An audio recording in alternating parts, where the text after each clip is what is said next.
Hello, good evening. Welcome to my indoor garden.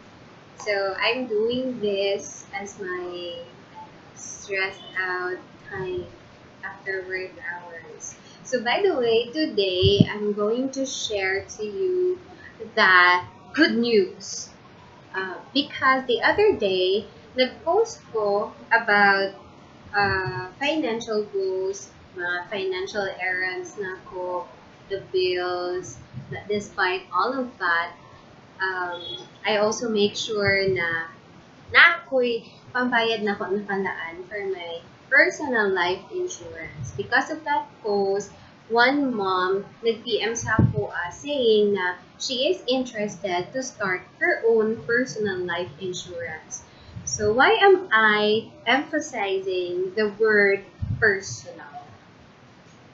Personal because there are some people na if you say meron ka na life insurance? So they would answer na, ay, oo, naan na, dugay na, courtesy of our company. But, for your information po, the, the insurance na gina-offer ng company for free to their employees are called the accident insurance.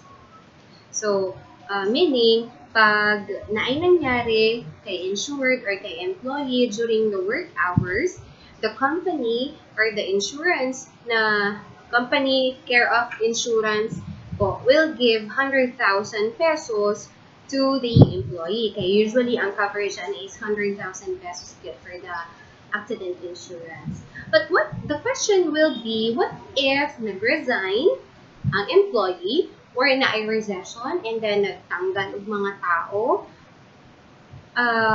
what will happen is ikat pod sa company ang insurance nga ginahatag nila sa imuha on a yearly basis.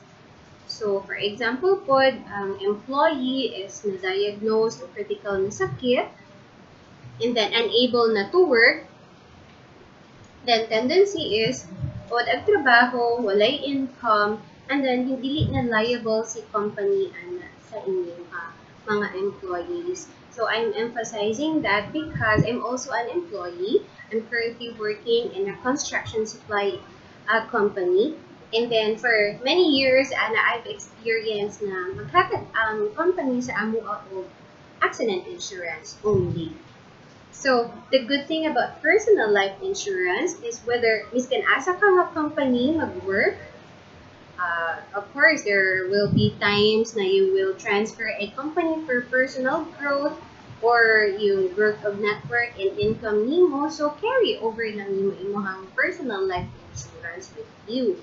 Dili masayang ang mga pila ka years na nag-start ka o invest or butang og amount because magkadako man po ang imuhang savings and investment din na for your personal policy.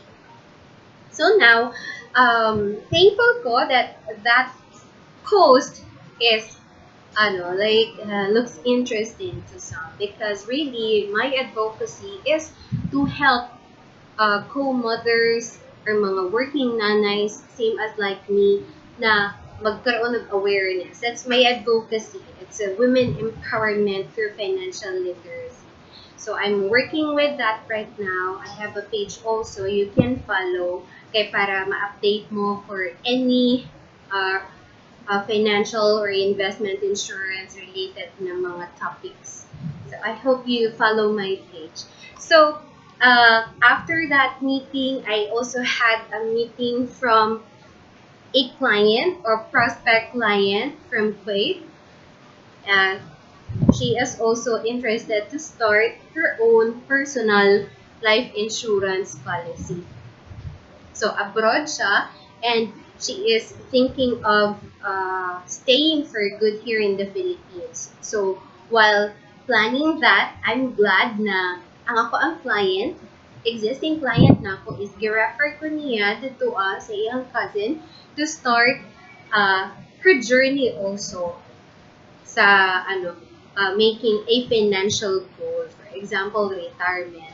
So she is planning to start her program, and on a yearly basis siya. So, annual. So, daghan klase ang insurance na like mode of payment. You can pay it yearly, or for employees like me, pwedeng staggered ang payment niya monthly para gagmay lang ang imuhang bayaran on a monthly basis, and dali lang siya ma-sustain or ma-maintain. So, I'll be willing to assist you, answer your further inquiries about my post. So, I'll just keep on posting about mommy tips or mga financial tips na para makatabang para sa mga same na po na working nanays or mga millennials po that we are serving right now. So, I hope you message me and you follow my page also. You may join my group also, yung Women Empowerment through Financial Literacy. That's my group page, and then my page is yung Maria Reddy Sotes, Licensed Financial Advisor of True Life. So I'll expect you there. Thank you so much for watching this video. Hope to see you next video. Thank you.